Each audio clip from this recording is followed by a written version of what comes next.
My name is Richard Stamper, poet, longtime resident of Menlo Park, California. My family migrated here in '55. My parents lived around the corner on Bible Street. Well, I come back to support the community. I grew up in this community. I went to Belhaven School as a kid. My oldest sister went to Belhaven and she's 75 years old. So that lets you know this is an old community. My parents bought the house, like I said, in '55. Me and my younger brother grew up in the home. So until my parents' demise, the other siblings wanted to sell the house. I wasn't for it because this is my roots. But I'm grateful to still come back and exploit my feelings about the community and be a help to the younger people that's here. Well, actually, when I come up, I play with little white kids. I have whites on the right of me, whites on the left of me. Around the '60s, blacks migrated in here, became a 96% black-owned community.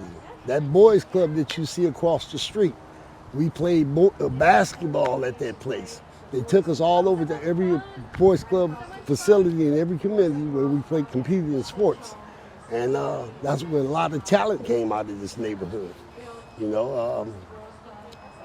It's good to see a lot of old faces I haven't seen in a long years, but it's a good thing to come back to give back to your community.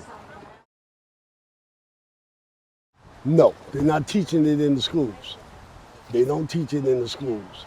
That's the reason why I wrote a book, and I try and give a lot of people some confirmation about what our ancestors did and the people before us to make a better way for us in society.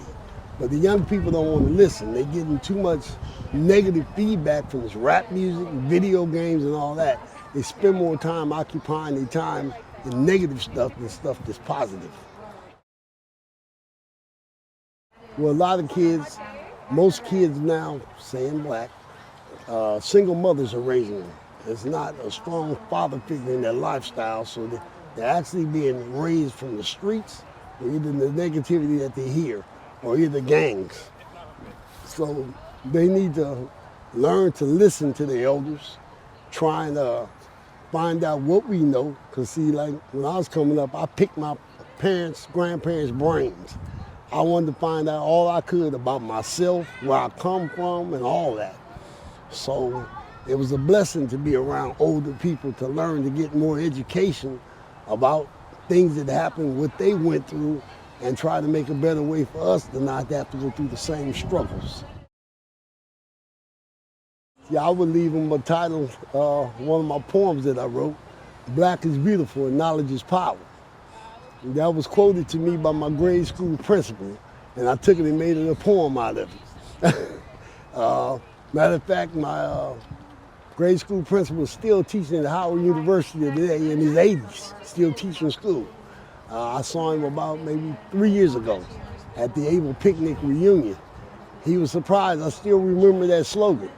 I said, when you told me that, it made me to be more excited with trying to expand my mind to learn more about myself and education-wise. Because see, a lot of times, we get misguided in classrooms. We let other people dictate our lives to us and want to be a part of the class clowns when it's an institution of learning. And we didn't take that serious. And we need to take that more serious now because, mine's a terrible thing to waste. So go to publishing. You can pull it up on Amazon. If you go on Google, it has a long series of places you can buy the book. It has 5-star ratings. Everybody says it's a must-read book. And I'm excited that I wrote it because it's a spiritual, motivational, inspirational love poetry book. Never forget your first love.